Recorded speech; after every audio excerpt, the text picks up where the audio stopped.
오늘 말씀 제목은 뭘까요? 우리는 어떤 사람이 되어야 하나요? 입니다. 여러분은 어떤 사람이 되고 싶습니까?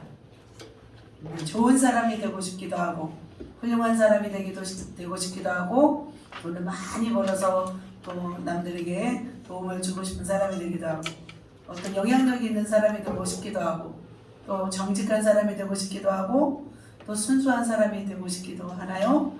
네, 각자마다 여러분이 어떤 사람이 되어야 하나, 하나님은 과연 내가 어떤 사람이기를 원하시나 오늘 말씀을 통해서 한번 말씀드리도록 하겠습니다. 지난주 천지창조와 진화론을 설명하면서 하나님이 우리를 어떻게 창조하셨는지 말씀드렸습니다. 바로 인간은 하나님의 형상대로 창조되었습니다. 창세기 1장 27절에 이렇게 말씀하셨죠. 하나님이 자기 형상 곧 하나님의 형상대로 사람을 창조하시되 남자와 여자를 창조하시고, 이렇게 창조하셨을 때 하나님은 보시기에 너무나 좋았다라고 말씀하셨습니다. 그러나 아담의 불순종 이후로 인간에게는 뭐가 찾아왔냐면 죄가 찾아왔습니다. 그래서 이 죄가 찾아온 이후로 인간은 어떻게 변했냐면 보시기에 좋았더라가 아니라 보시기에 참 나빴더라, 이렇게 인간이 변화되었습니다. 창세기 3장 17절에 같이 한번 읽겠습니다. 시작. 땅은 너로 말미암아 저주하고 너는 내 평생에 수고하여야 그 수산을 먹으리라. 땅이 내게 가시덤불과 엉겅퀴를 낼 것이라. 하나님은 이렇게 아름답게 창조하셨지만 결국 인간이 범죄로 인해서 저주를 받아서 가시덤불과 엉겅퀴를 내게 되었습니다. 그리고 어떻게 되었냐면 평생에 수고하여야 그 소산을 먹게 되었다고 이렇게 말씀하고 있습니다. 그리고 하나님은 이 인간을 어떻게 하냐면 땅의 근원, 인간의 근원인 땅을 갈게 하십니다. 그리고 많은 자녀들을 낳게 하십니다. 그 자녀들을 계속 낳다가 인간의 죄악이 마침내 극에 달았어요. 그러자 어떤 일이 일어나냐면 바로 살인사건이 일어났습니다. 바로 가인과 아벨의 살인사건입니다. 자, 가인과 아벨의 이야기를 아시는 분도 있겠고 모르시는 분도 있겠지만 그냥 오늘은 짧게 넘어가도록 하겠습니다. 최초의 살인사건, 가인이 아벨을 죽이는 사건이었습니다. 둘 다 제사를 드렸어요. 아벨은 양의 새끼를, 첫 새끼를 하나님께 번제로 드렸고 가인은 그의 소산물을 드렸습니다. 그러나 불이 어디에만 내려왔냐면 아벨의 제사를 태우고 하나님이 받으셨어요. 그러자 가인이 화가 났어요. 하나님께서 자기 제물을 받지 않으심에 화가 나서 어느 날 이렇게 가인이 아벨을 쳐서 죽이는 사건이 일어났습니다. 창세기 4장 8절에 있습니다. 가인이 그의 아우 아벨에게 말하고 그들이 그들에 있을 때에 가인이 그의 아우 아벨을 쳐 죽이니라. 결국 어떻게 되냐면 가인은 밭을 갈아도 효력이 있지 않았어요. 그리고 땅에서 유리하며 방황하는 자가 되었습니다. 아담의 그 후손들이 많이 살고 있었어요. 가인과 아벨 이후에도, 이전에도. 그래서 이제 가인은 에덴 동쪽의 노 땅에 에녹성이라는 이름을 짓고 자녀들을 또 낳고 살게 되었습니다. 그 이후 어떻게 되었을까요? 이제는 더 많은 죄악으로 관영한 세상이 되었습니다. 그 다음 사건이 바로 노아 홍수예요. 창세기 5장, 6장에 보면 이제 노아 홍수 사건이 나옵니다. 이제 사람들이 가인과 아벨, 가인이 사람을 죽인 이후로 두발 가인을 낳고 또 유발과 야발을 낳았어요. 이 가인이. 그러면서 이 땅에 완전히 죄악이 가득했어요. 그래서 하나님께서 노아 홍수를 일으켰습니다. 먼저 말씀 한번 읽겠습니다. 같이 읽겠습니다. 사람의 죄악이 세상에 가득하고 그의 마음으로 생각하는 모든 계획이 항상 악할 뿐임을 보시고 땅 위에 지으셨음을 한탄하사 마음에 근심하시고, 하나님이 죄악이 가득한 세상을 보시고 어떻게 했어요? 한탄하셨어요. 마음에 근심하셨어요. 그리고 마음으로 생각하는 것이 항상 악했대요. 사람이 어려서부터. 그래서 하나님이 이렇게 근심하시고 한탄하셨습니다. 또 말씀 6장 11, 12절에 어떻게 말씀하시냐면 온 땅이 하나님 앞에 어떻게 됐대요? 부패하였고 포악했고, 또 땅이 부패하였고 모든 혈육 있는 자의 행위가 모두 부패하였어요. 그래서 하나님은 어떤 계획을 가지셨냐면 하나님은 모든 각축과 땅에 기는 모든 것과 공중의 새까지 다 쓸어버리려고 이제는 마음에 결단하셨어요. 그리고 나서 노아로 하여금 뭘 짓게 하셨냐면 이게 그 호주에 있는 노아의 방주만한 이 방주래요. 똑같아요. 이런 방주 아까 말씀드렸던 노아의 홍수 전에 방주를 짓게 했어요. 그래서 120년 동안 기다렸어요. 하나님은 바로 멸하지 않았어요. 내가 이렇게 멸할 것이다 말하시고 120년 동안 기다렸어요. 기다리고 기다렸는데 결국 사람들이 돌아왔어요? 안 돌아왔어요? 돌아오지 않았어요. 그래서 하나님은 이 40일 동안 홍수를 내어서 모든 땅에 기는 것 그리고 모든 사람들을 다 어떻게 했어요? 다 쓸어버리게 되었습니다. 그래서 결국은 누구만 남았냐면 8명만 남았던 거예요. 8명으로 다시 인류가 시작되었습니다. 이 방주는 2,500톤의 선박이었어요. 그래서 노아의 방주와 크기가 똑같아요. 길이가 125m, 넓이가 29m, 높이가 23m. 한 번에 5,000명 이상의 사람을 태울 수 있는 큰 배였어요. 노아의 홍수와 똑같은 배를 만들었다고 합니다. 노아의 홍수 이후에 이제는 어떻게 되었을까요? 노아의 홍수 이후에 8명이 살아남았어요. 셈, 함, 야벳. 이 3명의 아들과 그 며느리와 함께 또 노아 자녀들은 또 자녀를 낳고 또 살게 되었어요. 노아의 자녀들은 누구의 이야기를 들었을까요? 노아의 홍수 이야기를 듣고 자랐어요. 그래서 죄 짓지 말아야지 하고 인간들은 생각했을 거예요. 그런데 계속해요 인간들이 또 살아나면서 또 자녀들이 번성하면서 또 이번에는 또 어떤 사건을 일으키냐면 여러분 알고 있는 사건이죠. 바로 바벨탑 사건이 일어났어요. 창세기 11장 4절입니다. 같이 읽겠습니다. 자, 성읍과 답을 건설하여 그 답 꼭대기를 하늘에 닿게 하여 우리 이름을 내고 온 지면에 흩어짐을 면하자 하였더니 자 이렇게 이제는 인간들이 모여서 탑을 건설하는 거예요. 이 뜻은 뭐냐면 하나님 홍수하면 또 내보세요 라는 뜻이에요. 홍수가 나도 이제는 우리는 살겠다 이거예요. 그러면서 이렇게 엄청난 높은 바벨탑을 쌓기 시작했어요. 이제는 하나님을 두려워하기보다는 한 언어였어요. 한 언어를 가진 인간들이 자신의 힘으로 똘똘 뭉쳐서 이젠 내 힘으로 살아보겠다. 우리 인간들의 힘으로 살아보겠다 하면서 하나님을 대적한 거예요. 바로 이게 바벨탑 사건이었어요. 그런데 하나님은 어떻게 했어요? 홍수를 내렸을까요? 불을 내렸을까요? 하나님은 그러지 않으셨어요. 언어를 혼잡게 해버렸어요. 건설하는 중간에 언어를 혼잡게 해서 서로 간에 알아듣지 못하게 하셨어요. 그래서 이 도시 건설을 멈추게 하셨습니다. 인간은 끊임없이 가인과 아벨, 노아의 홍수, 바벨탑 사건으로 계속 이어서 죄를 지었습니다. 죄를 짓고 이렇게 살았습니다. 그래서 인간들이 이렇게 죄성대로 살도록 내버려두면 또 다시 멸망을 받을 텐데 하나님은 어떤 일을 하셨을까요? 하나님의 프로젝트가 시작되었어요. 죄악된 인간의 본성대로 살아서 죄악된 도시를 만들어서 인간의 도시를 만드는 걸 하나님이 원치 않으셨어요. 그래서 이제는 하나님은 더 이상 인간이 주인되는 세상이 아니라 하나님이 주인되는 세상을 만들기 위하여 하나님의 프로젝트를 시작하였습니다. 그것이 바로 하나님 나라를 세우는 계획이었습니다.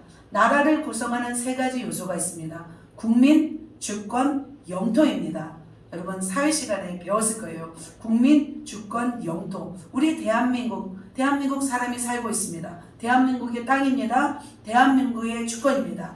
바로 이것이 국가를 이루는 3요소이듯이 하나님의 나라를 이루는 3요소도 마찬가지입니다.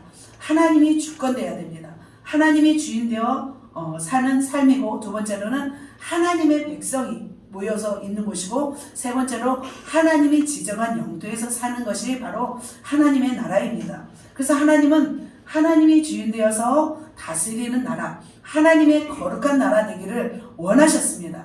그래서 하나님은 먼저 하나님의 뜻대로 순종하는 한 백성을 만들기 위해서 한 지도자를 세웁니다. 그게 바로 누구냐면, 그분이 바로 누구냐면 아브라함이었습니다. 창세기 6장, 7장, 8장까지는 계속 노아의 이야기를 하다가 이제 11장에 들어가서 바벨탑 사건이 나오고, 12장에 들어가서 이제는 아브라함을 부르시는 사건이 나옵니다. 바로 아브라함은 노아의 후손이었어요. 노아의 후손 중에서 셈 자손이었어요. 셈 자손 중에서 바로 아브라함을 불렀습니다. 오직 하나님의 음성대로 순종하는 노아의 자손 그 아브라함을 선택합니다. 100세까지 아들을 주시지 않습니다. 기다리게 하신 후에 100세에 난 아들을 이삭을 바치라고 했을 때 순종하는 그 아브라함을 통해서 하나님의 주권이 시작되었습니다. 그러면서 하나님께서 이 아브라함에게 약속하셨어요. 그를 이끌고 밖으로 나가 이르시되 하늘을 우러러 무뼈를 셀 수 있나 보라. 또 그에게 이르시되 내 자손이 이와 같으리라. 이젠 약속하고 하나님이 말씀하셨습니다. 아브라함에게 이르시되 너는 너의 고향 친척과 아비 집을 떠나 내가 내게 보여줄 땅으로 가라. 내가 너로 큰 민족을 이루고 내게 복을 주어 내 이름을 창대하게 하리니 너는 복이 될지라. 이렇게 말씀하셨어요.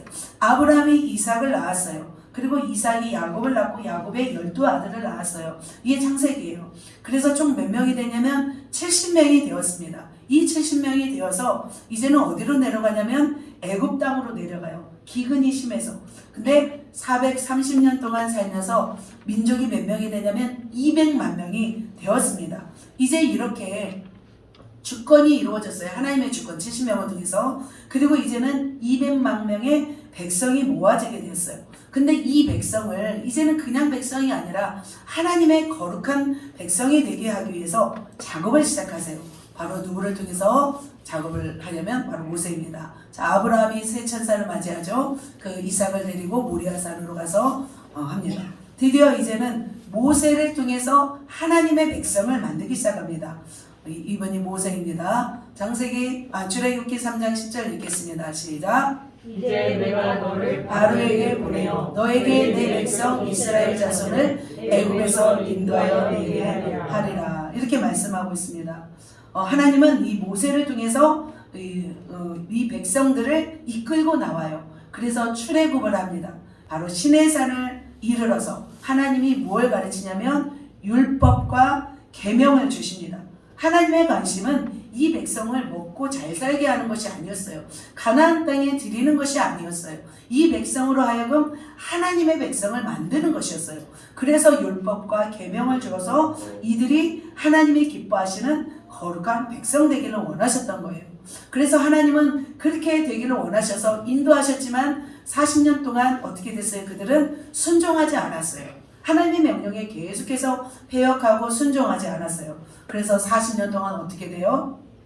홍해를 건너서 40년 동안 연단을 받아서 결국은 이렇게 40년 동안 연단을 받고 훈련을 받아서 결국은 어떤 백성이 되어서 이스라엘 백성의 하나님의 백성이 되었던 거예요. 그 여호수아가 이끄는 하나님의 백성이 다 이제는 하나님 앞에 순종하겠습니다. 이제는 하나님의 뜻대로 살겠습니다. 라고 준비된 이제는 하나님의 백성이 되었던 거예요. 자, 주권이 준비되었습니다. 모세를 통해서 이제는 백성이 준비되었습니다. 마지막 하나 무엇이 이제 준비되어야 돼요? 땅이 준비돼요. 영토가 준비되어야 됩니다. 영토를 이끌 지도자를 세우셨습니다. 그게 누구예요? 바로 여호수아입니다. 여호수아 1장 2절에 이렇게 말씀하고 있습니다. 같이 읽겠습니다. 내 종 모세가 죽었으니 이제 너는 이 모든 백성과 더불어 일어나 이 요단을 건너 내가 그들 곧 이스라엘 자손에게 주는 그 땅으로 가라. 바로 여호수아를 통해서 이제는 땅으로 인도하는 거예요. 백성도 준비했어요. 모세를 통해서 충분히 연단받고 하나님의 백성으로 준비된 다음에 이제는 바로 그 땅, 가나안 땅으로 가게 되었습니다. 여호수아는 13년 동안 걸쳐서 이방 족속을 물리치고 그 땅을 차지했습니다. 여호수아가 땅을 분배하잖아요. 납달리 지파, 다 스불론, 이사갈, 므낫세, 반지파 다 이렇게 해서 가나안 땅을 이젠 차지해서 들어갔어요.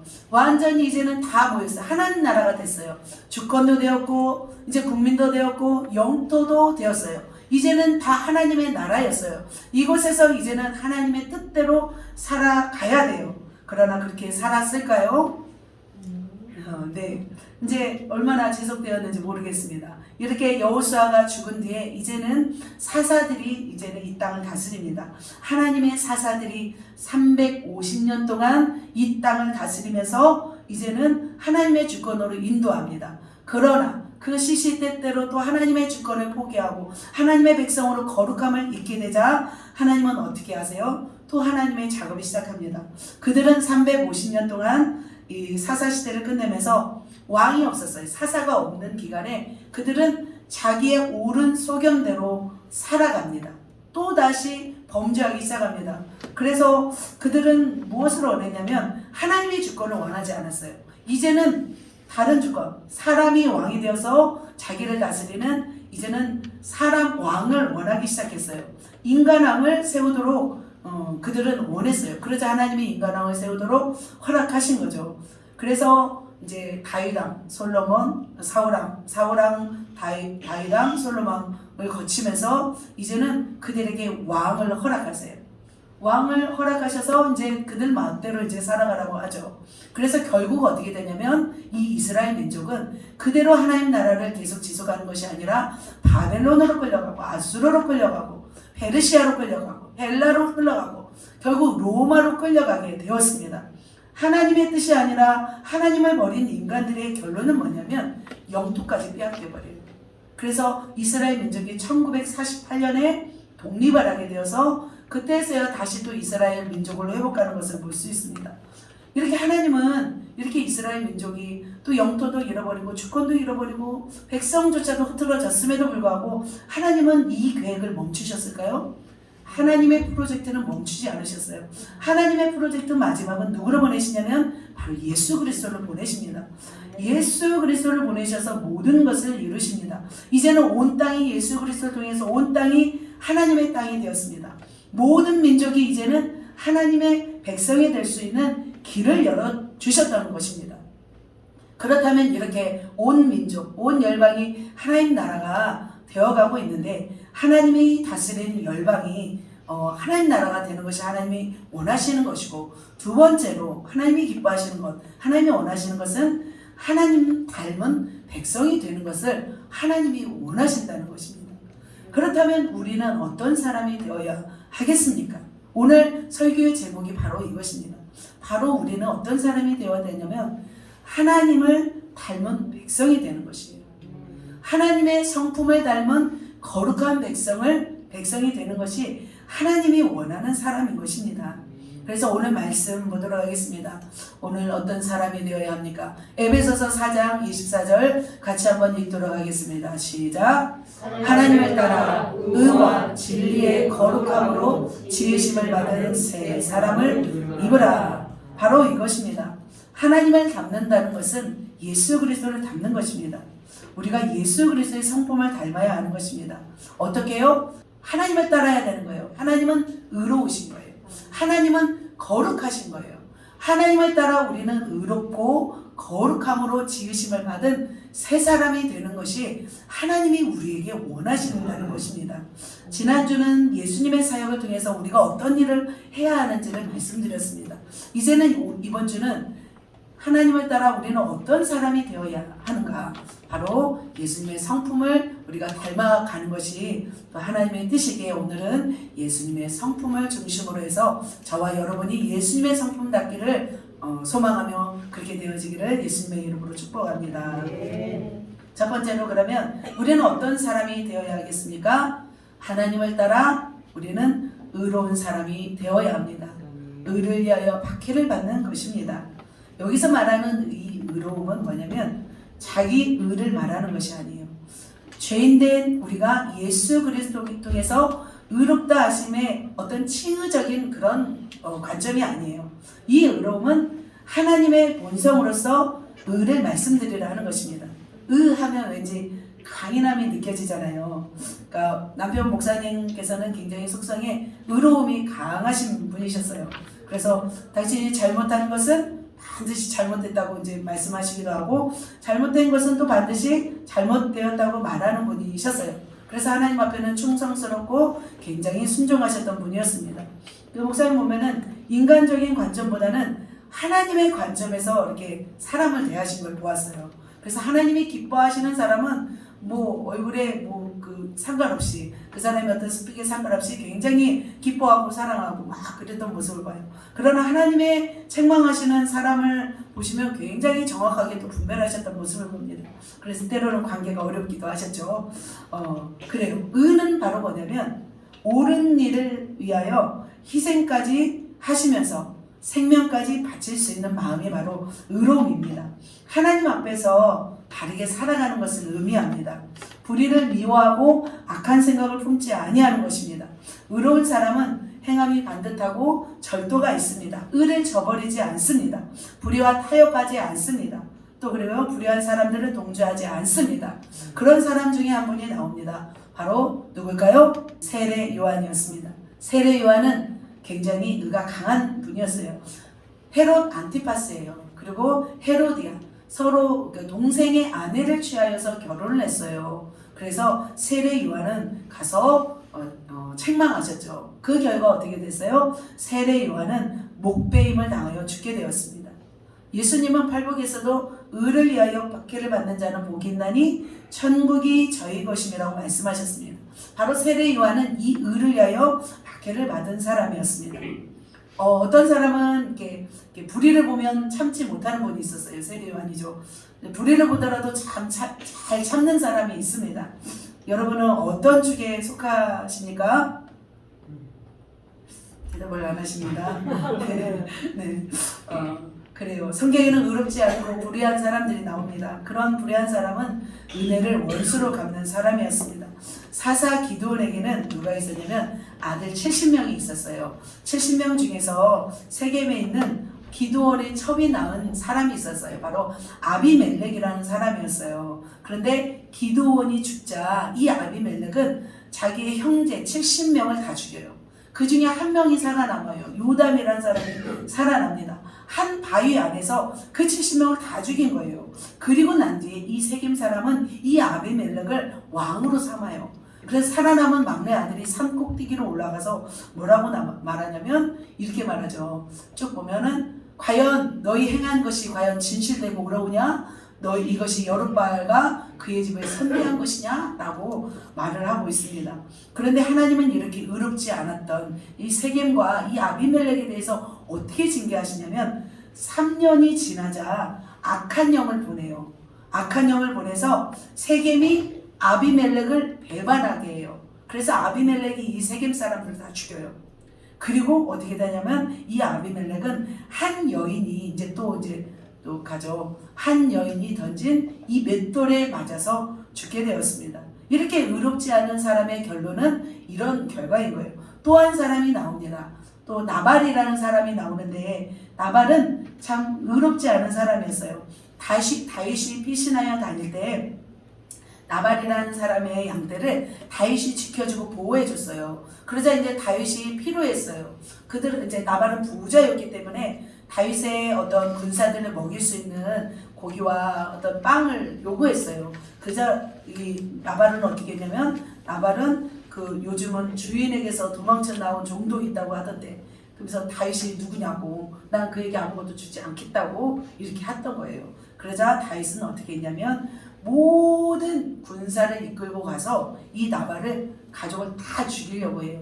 그때 이제 나발의 아내 지혜로운 아비가일로 인해서 결국은 죽지 않죠. 그런데 하나님이 죽이시더라고요. 며칠 있다가 시름시름 앓다가 결국 이 나발도 죽임을 당하게 됩니다. 이처럼 성경에는 불의한 사람들이 나오고 있습니다. 그렇다면 우리 예수님은 어떤 분이셨을까요? 우리가 닮아가야 할 분이 바로 예수님이신데 예수님은 어떻게 하셨는지 마태복음에 나옵니다. 예수님은 이렇게 무서운 분이셨어요. 처음 보셨나요? 예수님이 무서운 분이신 것을. 마태복음 21장 12절 13절은 같이 한번 읽도록 하겠습니다. 시작. 성전에 들어가서 성전 안에서 매매하는 모든 사람들을 내쫓으시며 돈 바꾸는 사람들의 상과 비둘기 파는 사람들의 의자를 둘러 엎으시고 그들에게 이르시되 기록된 바 내 집은 기도하는 집이라 일컬음을 받으리라 하였거늘 너희는 강도의 소굴을 만드는도다 하시니라. 예수님은 어떻게 하셨냐면 성전을 깨끗하게 하셨습니다. 성전에서 매매하는 모든 사람들을 쫓아내셨습니다. 돈 바꾸는 사람의 상과 비둘기 파는 사람들의 의자를 엎으셨습니다. 그 당시만 해도 이 성전은 아무도 건들 수가 없었어요. 대제사장의 권력을 아무도 건들 수가 없었는데 예수님이 오셔서 뒤엎어 버리신 거예요. 봐봐요. 예수님이 상을 얻고 아까 뭐 비둘기 파는 사람 다 쫓아버리고 다 막 그냥 난리를 치신 거예요. 예수님은 기준이 있으셨어요. 예수님은 언제나 한없이 자상하시고 사랑이 많으신 분만이 아니셨어요. 불의에 대하여서는 예수님은 분노하신 분이셨어요. 예수님은 성전에서 사고 파는 일을 아주 싫어하셨어요. 그리고 예수님은 교회에 돈에 물들어가는 것을 아주 싫어하셨어요. 그래서 성전에서 매매하는 자신들의 기득권을 행사하려는 대제사장의 무리를 아주 싫어하였어요. 그래서 말씀하시잖아요. 내 집은 기도하는 집인데 너희는 강도의 소굴을 만드냐라고 하셨어요. 예수님은 이렇게 살아생전에 6월절이 4번 있었어요. 그 중에서 예수님은 3번 성전으로 가셨어요. 그 중에서 2번은 저렇게 하셨어요. 2번. 첫째에 가서 다 엎어버리시고, 2번째에 가서는 이제 안 했나 보죠. 예수님의 그 사건 안 나오고. 3번째는 안 가셨어요. 그리고 4번째 가셔서 예수님의 십자가에 죽기 전에 저렇게 다 엎어버리신 거예요. 그러니까 뭐랄까 대제사장의 무리들이 좀 무서워했겠죠. 싫어했겠죠. 예수님은 불의를 참지 못하셨어요. 예수님은 모든 사람에게 관대하셨어요. 사랑으로 말씀하셨어요. 온유하고 부드럽게 말씀하셨어요. 그러나 유독 바리새인, 서기관 이런 종교 지도자들에게는 관대하지 않으셨어요.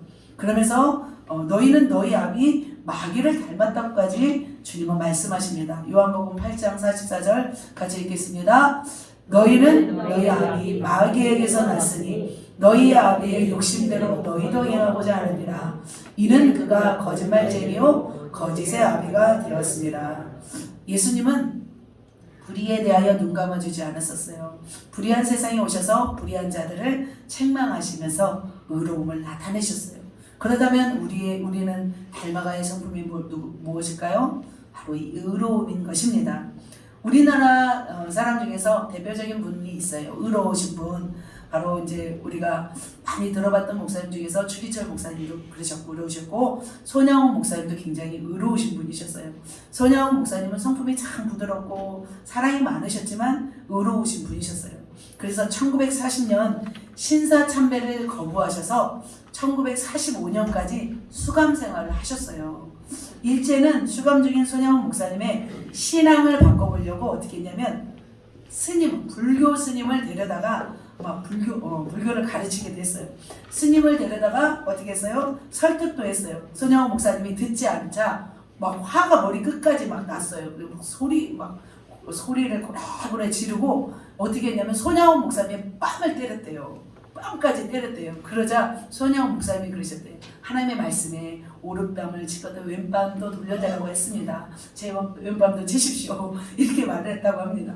그러자 이 불교 일본 스님이 막 이성을 잃고 우리 손양훈 목사님한테 달려들었다고 합니다. 그래서 간수가 말려가지고 겨우 그 사건이 진행되었다고 하는데요. 그래서 이 손양훈 목사님은 또 어떻게 했냐면 해방 이후에 또 이제 예양원에서 활동을 하게 되었어요. 그래서 교회에서 이제 말씀을 전하시는데 이제 수감 생활하고 나왔잖아요. 일본의 잔재들이 남아있잖아요. 일본에서 가정에서 볼 수 있는 어떤 재물상이 있나 봐요. 일본에 가보니까 여기저기 있더라고요. 그것을 뭐라고 하냐면 가미다나라고 하는 것 같아요. 근데 교회에 그것이 있자 이 손양훈 목사님이 단상에 올라가자마자 그것을 보고 어떻게 되면 바닥에 던져서 개박살 내고 난 뒤에 그리고 나서 옷을 다시 치려입고 온화한 표정으로 다시 설교를 하셨다고 합니다. 그것은 혈기충만이 아닌 거예요. 그것은 의로움을 나타내신 겁니다. 이처럼 이 손양훈 목사님 그 아들도 이제 아들이 죽게 되었잖아요. 2 아들이 죽자 저 위에 서 있는 그 아들이 자기 아들을 죽인 사람이잖아요. 그래서 어떻게 해요? 그 아들을 또 자신의 양자로 삼은 분이셨습니다. 이처럼 의로우신 분들은 불의를 참지 못하십니다. 불의에 맞서는 분들이셨습니다. 우리 주님도 불의에 맞서시는 분이셨습니다. 여기서 말씀드리는 의는 뭐냐면 자기 의가 아닌 거예요. 그래서 다른 사람을 힘들게 하지 않는 의예요. 내 신앙, 내 기준이 아닌 거예요. 그리고 나는 이렇게 하는데 너는 그것밖에 못하냐 하는 그런 의로운 것이 아닙니다.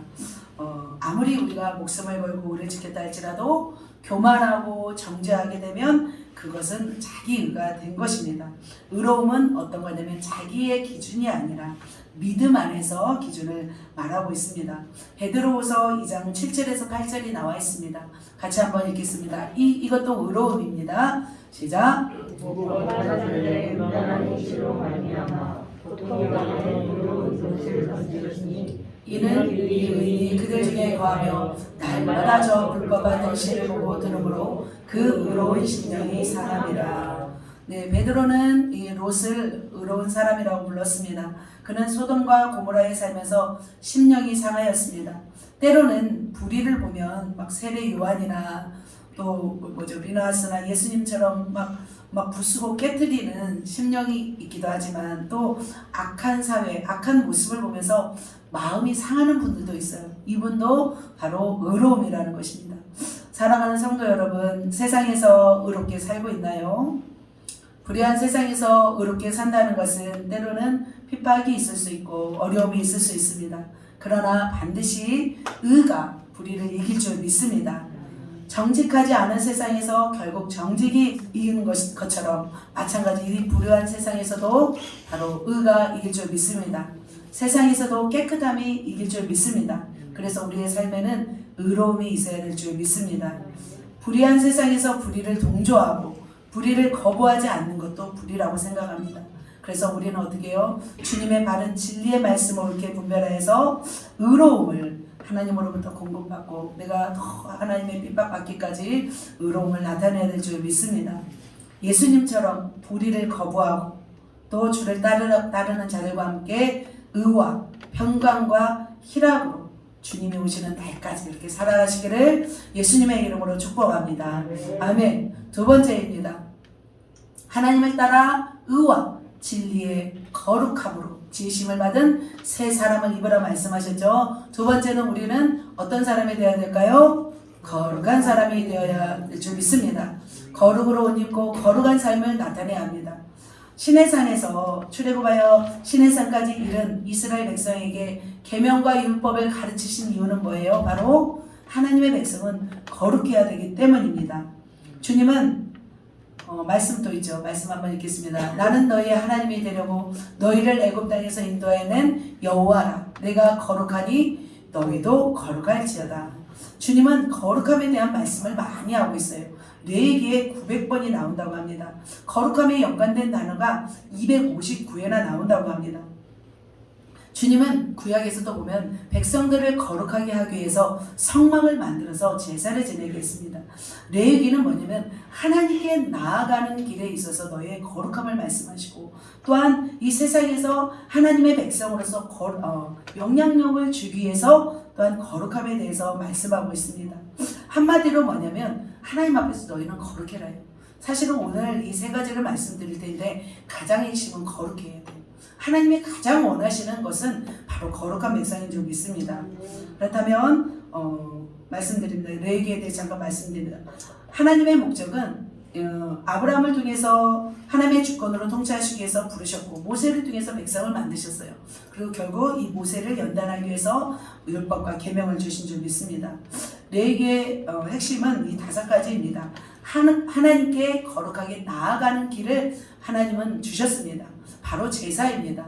같이 읽겠습니다. 번제, 소제, 화목제, 속제제, 속건제입니다. 번제는 태워드리는 제사입니다. 소제는 소제물을 가루로 만들어서 드리는 제사이고요. 화목제는 하나님께 드리고 또 같이 나눠 먹는 제사입니다. 제사를 드리며 속죄제는 지은 죄를 하나님께 고백하는 제사입니다. 속건제는 남에게 피해를 입힌 것을 회복하는 제사입니다. 하나님은 이 제사를 통해서 우리가 거룩한 삶을 살기를 원하셨어요. 그리고 거룩함으로 세상에 영향을 주는 일들을 또 레위기 11장부터 말씀하고 있습니다. 그래서 정결법, 대속제일, 그다음에 일곱절기, 안식년, 희년 다 하나님께서 이렇게 말씀하셨습니다. 하나님은 거룩한 백성이 되는 길을 열어주셨어요. 구약시대에도 바로 대속제일인 줄 믿습니다. 이렇게 하나님께서는 어떻게 하셨냐면 우리가 죄를 지으면 하나님께로 나아갈 수 없어요. 그래서 우리의 죄를 저 양에게 전가시켜요. 안수해요. 그래서 내 대신 이 양을 죽이는 거예요. 그래서 우리가 가봤죠. 성막 가본 곳입니다. 저렇게 소와 양과 염소를 이렇게 제물로 드린 것입니다. 어떻게 드려요? 그들을 다 태워서 드리는 거예요. 우리 대신해서 그 동물들이 다 죽는 거예요. 그래서 하나님께서는 이렇게 태워드리는 제사를 허락하였어요. 이 태워드리는 제사를 허락하신 이유는 뭐예요? 바로 우리를 하나님 앞에 나아가는데 거룩하게 하기 위해서인 줄 믿습니다. 자, 그림을 보세요. 자, 성막이 나오고 있습니다. 성막에 하나님께서 정확하게 말씀하신 거예요. 뭐가 있어요? 바깥뜰도 있고 또 번제단도 있고 물두멍도 있고 또 성소하고 지성소가 나눠져 있어요. 성소에서는 금양단, 진설병, 금촛대가 있고 그다음 지성소에는 뭐가 있어요? 증거궤가 있는 것을 볼 수 있습니다. 좀 더 가까이, 좀 더 멀리 찍으면 전체적으로 이렇게 하나님께서는 모세로 하여금 이 성막과 성소를 지어서 거룩한 백성으로 만드셨습니다. 더 멀리 보면 이렇게 나와 있죠. 그래서 모든 진들이 다 주위에 이렇게 진을 치고 있고 그 다음에 그 가운데 성막과 성소를 만드셨어요. 그래서 지금 이 시대에도 교회를 만드시고 교회의 중심으로 하나님은 살게 하시는 거예요. 왜 이렇게 하실까요? 우리로 하여금 거룩하게 살게 하기 위해서 하나님은 이렇게 만드신 것입니다. 하나님은 성막과 성소를 길이와 높이와 그 재료까지 세밀하게 알려주셨어요. 그래서 하나님은 이 주권 가운데 백성이 거룩하게 되기를 너무 원하셨습니다. 그렇다면 우리가 어떤 사람이 되어야 할까요? 우리도 마찬가지로 거룩한 사람이 되어야 될 줄 믿습니다. 거룩은 무엇일까요? 거룩은 구별된 것입니다. 거룩은 세상과 분리된 것입니다. 그리고 깨끗한 것입니다. 그리고 죄악과 부정으로부터 철저히 자신을 분리시키고 오직 하나님의 소유로서 자신을 구별하여 드리는 변화된 상태를 거룩이라고 할 수 있습니다. 세상에 속되고 부패한 행실에서 구별되는 것입니다. 세상에 속되고 부패한 행실에서 우리는 구별되어야 되는 것입니다. 그것이 바로 거룩입니다. 하나님의 법대로 살아가는 것이 바로 우리의 거룩인 줄 믿습니다. 베드로전서 1장 14, 15절입니다. 시작. 전에 알지 못할 때에 따르던 너의 사역을 본받지 말고 오직 너희를 부르신 거룩한 이처럼 너희도 모든 행실에 거룩한 자가 되라. 주님이 이렇게 말씀하고 있습니다. 우리는 전에 알지 못할 때 따르던 사역을 본받지 말고 오직 이제는 부르신 거룩하신 이가 누구예요? 하나님이시죠. 그래서 하나님의 뜻대로 행실에 거룩한 자가 되어야 될 줄 믿습니다. 거룩은 해도 되고 안 해도 되는 것이 아니에요. 거룩은 생명과 연관돼요. 우리가 거룩하지 않으면 하나님의 백성이 될 수 없어요. 거룩하지 않으면 하나님께 심판을 받아요. 그래서 거룩하지 않아서 심판받았던 사람들이 나옵니다. 누가 나올까요? 나답과 아비후가 나옵니다. 나답과 아비후는 레위기서 이렇게 10장 1, 2절에 나와 있는데 나답과 아비후가 향로를 가져다가 여호와께 명령하지 않은 다른 불을 담아 여호와 앞에 분향했어요. 그런데 여호와 앞에서 불이 나와서 그들을 삼킴에 여호와 앞에서 죽게 되었어요. 이렇게 보면 이렇게 불이 나오죠. 나답과 아비후는 다른 불을 담아서 분향했어요. 그래서 3절에 말씀하시죠. 나는 나를 가까이 하는 자 중에서 내 거룩함을 나타내겠고 백성 앞에서 내 영광을 나타내리라. 이렇게 말씀하셨어요. 그리고 결국 나답과 아비후는 죽었어요. 그런데 하나님은 어떻게 말씀하시냐면 모세와 아론에게 6절에서 이렇게 말씀하세요. 엘르아살과 이다말에게 이르되 너희는 머리를 풀거나 옷을 찢지 말라. 그리하여야 죽음을 면하리라. 이렇게 말씀했어요. 가족들도 슬퍼하지도 말래요. 그냥 죽은 걸로만 그냥 애통하지 이걸로 인해서 화도 나지 말래요. 모세와 아론에게도 말씀하셨어요. 하나님은 이 거룩하지 않은 백성에 대해 철저히 심판하셨습니다. 또 누구예요? 또 하나님이 거룩하지 않은 누구에게 또 심판하셨냐면 모세예요. 모세는 뭐 천국은 들어갈지 모르지만 심판하셨어요.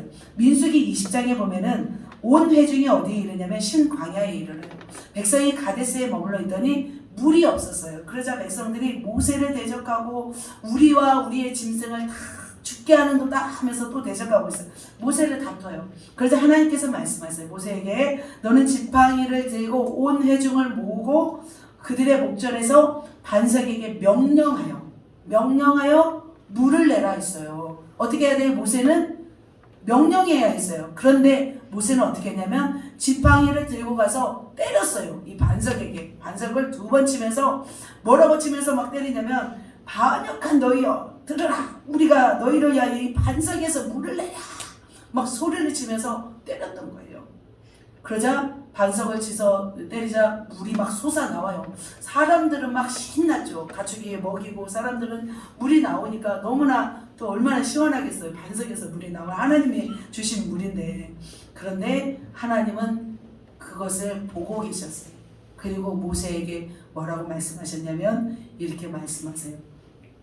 너희가 나를 믿지 아니하고 이스라엘 자손의 목전에서 내 거룩함을 나타내지 아니한 거로 가나안 땅에 들어가지 못한다. 이렇게 말씀했어요. 그래서 신명기 우리가 읽잖아요. 그러면 모세가 설교하잖아요. 내가 너희 때문에 이 가나안 땅을 들어가지 못한다라고 계속 얘기하는 걸 저는 막 듣게 돼요. 그러니까 모세는 너무 그 땅을 원했어요. 그래서 하나님께 몇 번을 말씀드렸어요. 하나님, 저도 이 가나안 땅에 들어가고 싶어요. 근데 하나님은 내 은혜로 족하다 이렇게 말씀하세요. 하나님은 절대 타협하지 않으셨습니다. 하나님은 모세라고 봐주지 않았어요. 주님의 종들은 더 거룩해야 될 줄 믿습니다. 마찬가지로 주님의 종만 거룩해야 되겠습니까? 하나님의 백성들은 더 거룩해야 될 줄 믿습니다. 마지막으로 거룩하지 않아서 심판받은 백성이 있습니다. 보이나요? 가나안 7족속입니다. 하나님은 이스라엘 민족에게 40년 광야를 지나간 후에 가나안에 거주하는 7족속을 다 멸하라고 하셨어요. 짐승들까지 다 죽이라고 했어요. 왜냐하면 하나님이 왜 너무 잔인하신 분이어서 그러나요? 아닌 거예요. 그들은 거룩하지 않았어요. 그들의 거룩하지 않음으로 인해서 이스라엘 백성이 올무가 되고 하나님을 거역하고 그들의 죄를 닮을까봐 그들을 다 죽이라고 했던 거예요. 레위기서에 나왔던 막 회개망측한 죄악들 있잖아요. 그것을 다 누가 지었냐면 저 7족속이 다 지었던 거예요. 그들은 몰렉에게 자기의 아기를 산채로 불에 던져서 제사했던 악한 민족이었어요. 그리고 그들은 악행을 저질렀는데 성적인 죄, 동성애, 짐승과 근친상간 이 모든 이 죄악으로 성적인 죄로 그 땅이 다 더럽혀진 거예요. 그래서 하나님은 그 땅을 짐승들까지 다 멸하라고 했어요. 그래서 여호수아로 하여금 다 멸하라고 했는데 다 멸했나요? 좀 덜 멸했죠. 기본 족속도 안 멸하고. 그래서 하나님은 이렇게 거룩하지 않은 것을 굉장히 싫어하셨어요. 그죠? 나답과 아비도 죽이시고 또 모세도 들어가지 못하게 하시고 가나안 7족속도 다 멸하게 하시는 그런 하나님이셨습니다. 그런데 하나님은 우리의 힘으로 이 거룩할 수 없는 죄성을 가지고 태어난 것을 아셨어요. 그래서 거룩의 길을 열어주셨어요. 바로 누구시냐면 단번에 피 흘리신 예수 그리스도이신 거예요. 그래서 우리는 예수 피의 공로를 의지하면서 회개하면서 보혈로 정결케 되기를 기도하면 우리는 어떻게 될 수 있어요? 거룩하게 될 줄 믿습니다. 그리고 말씀과 기도로 살면 우리는 거룩하게 될 줄 믿습니다. 날마다 우리가 소망하는 것이 무엇이어야 하냐면 바로 거룩함이어야 합니다. 그래서 우리가 하나님 앞에 나아가는 것도 거룩함이고 세상에 나가서 영향력을 끼치는 것도 바로 뭐냐면 거룩함인 거예요. 그럴 때 하나님이 영광 받으십니다.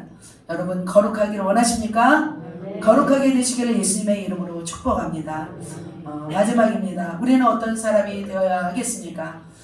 하나님을 따라, 저는 이 하나님을 따라를 사랑을 따라로 바꿨습니다.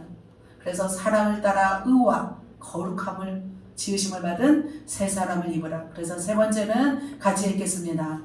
사랑의 사람이 되어야 한다. 사랑을 하고 하나님과 사람에게 흘려보내자. 그렇습니다.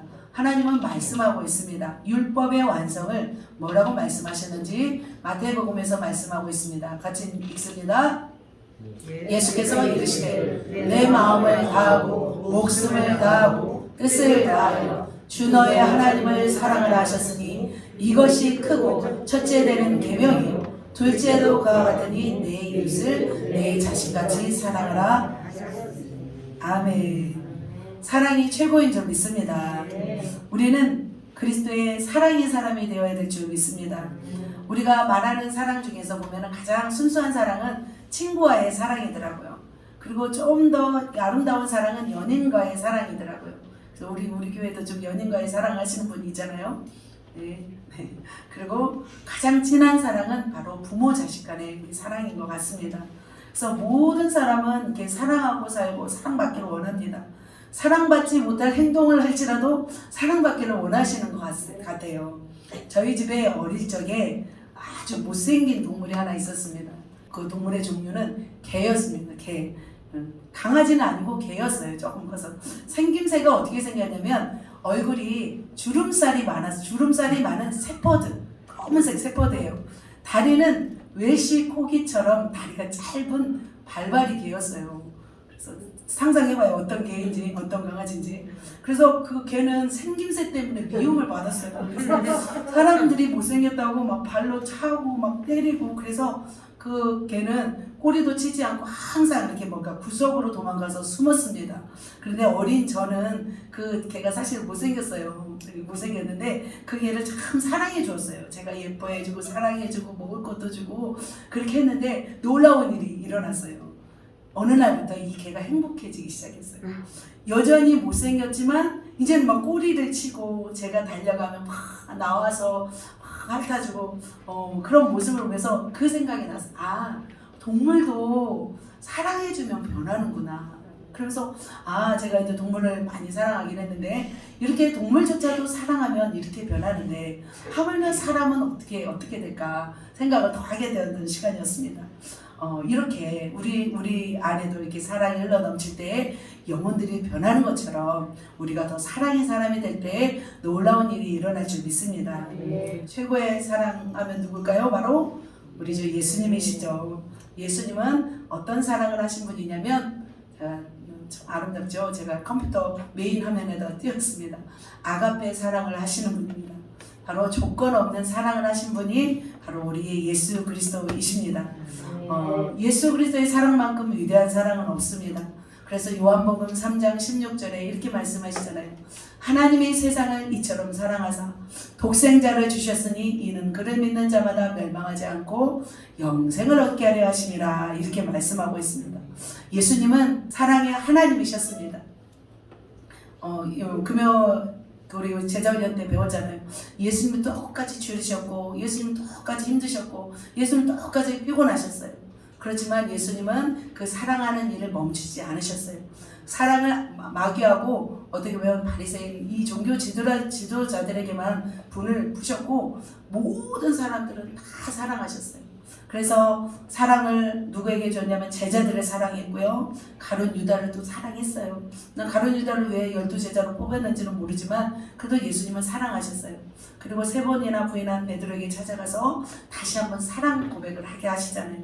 주님은 죄인인 우리를 사랑하셔서 사랑하셨고 우리가 주님을 사랑한 것보다 더 먼저 우리를 사랑하신 분인 줄 믿습니다. 저는 둘째로 태어났어요. 둘째 그 아픔은 그 첫째의 그 사랑을 받지 못함이에요. 그래서 부모의 사랑을 많이 받은 편은 아니에요. 왜냐하면 저희 오빠와 저희 동생이 많이 연약했기 때문에, 아팠기 때문에 부모의 사랑은 아픈 손가락으로 갔어요. 그래서 저는 그냥 제가 몸부림치면서 살아야 했던 사람이었습니다. 그래서 저는 늘 사랑에 목말랐어요. 그러다가 이 사랑에 목마른 사람은 뭔가 하나에 집착하면 그 끝까지 가는 그런 성격이 있는데 제가 그렇게 집착하는 성격이었어요. 왜냐하면 사랑을 충분히 받지 못해서. 그래서 또 이렇게 집착하다가 보니까 세상에서 또 사람에게 배신을 당하고 버림을 받게 되는 그런 경험을 하게 되었습니다. 20대에. 그러면서 저는 어디로 가야 될지 방황할 때 그때 제가 주님을 만났어요. 주님을 만나자마자 제가 또 어떤 사람이 되냐면 또 주님께 집착하는 사람이 되더라고요.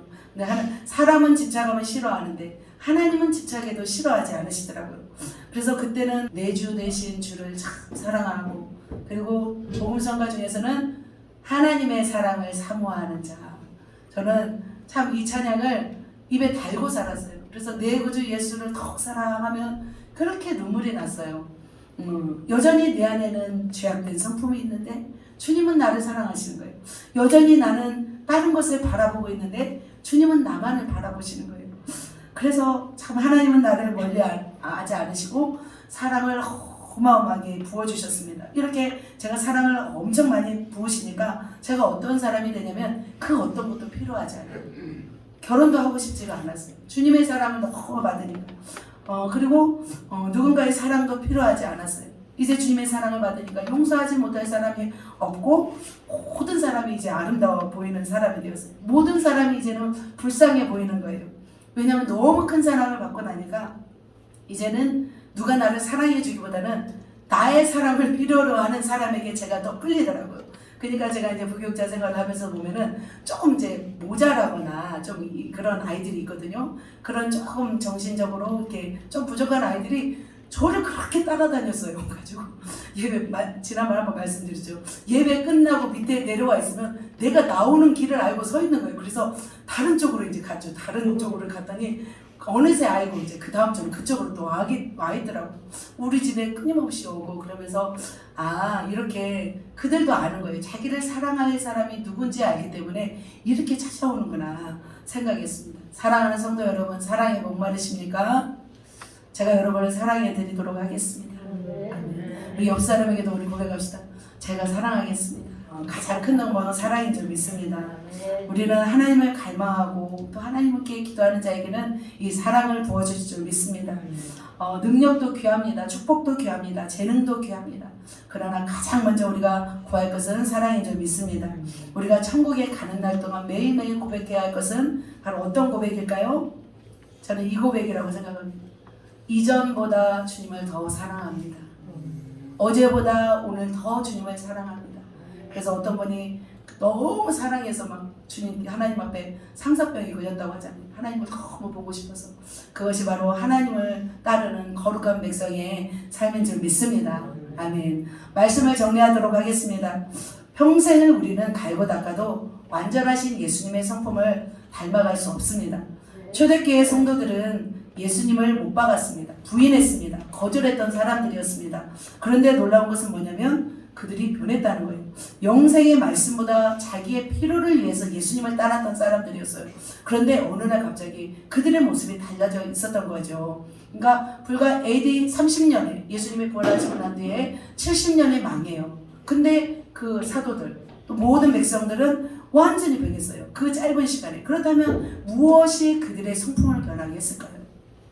바로 무엇이었냐면 바로 성령의 능력인 줄 믿습니다. 성령의 능력이 부어지니까 그의 모난 성품들까지 하나님이 다 갈아엎으신 거예요. 그래서 위로부터 오는 예수 그리스도의 성품을 공급받아서 또 흘려보냈던 거죠. 그렇다면 우리는 어떻게 해야 될까요? 우리도 마찬가지로 우리의 힘으로 의롭고, 물론 이제 기본적으로 의로운 분도 있겠지만 의롭고 거룩하고 또 사랑 있고 그 밖에도 예수님의 성품들이 굉장히 많습니다. 그것을 우리가 다 닮을 수가 없는 거예요. 그렇다면 어떻게 해요? 우리가 막 이거 하다가 그냥 평생 늙어갈 수가 없는 거잖아요. 빨리 복음을 전해서 그들로 하여금 예수 그리스도를 닮은 사람을 만들어야 하잖아요. 그렇다면 우리는 시간이 없습니다. 시간이 우리의 이 연약함 때문에 평생 이거 하나만 놓고 가기에는 너무 아까워요. 주님이 오실 날이 가까웠어요. 그렇다면 우리가 어떻게 해야 될까요? 위로부터 오는 하나님의 성령의 능력을 힘입어 우리의 성품을 변화되어야 될 줄 믿습니다. 우리는 어떤 사람이 되어야 되냐면 하나님을 따라 의와 진리의 거룩함으로 지으심을 받은 새 사람이 되어야 할 줄 믿습니다. 우리의 사명은 뭐냐면 전도하여서 그들을 새 사람으로 변화시키고 거룩한 백성 만들어서 하나님 나라를 확장하는 것이 우리의 사명인 줄 믿습니다. 그래서 오늘 세 가지 말씀드렸습니다. 첫 번째, 우리는 어떤 사람이 되어야 할까요? 의로운 사람, 거룩한 사람, 사랑의 사람이 되어서 우리가 하나님의 나라를 정말 아름답게 확장하고 하나님이 기뻐하는 거룩한 백성이 되어서 하나님께 영광 돌리는 우리 예수 제자교회 성도님들 되시기를 예수님의 이름으로 축복합니다. 아멘.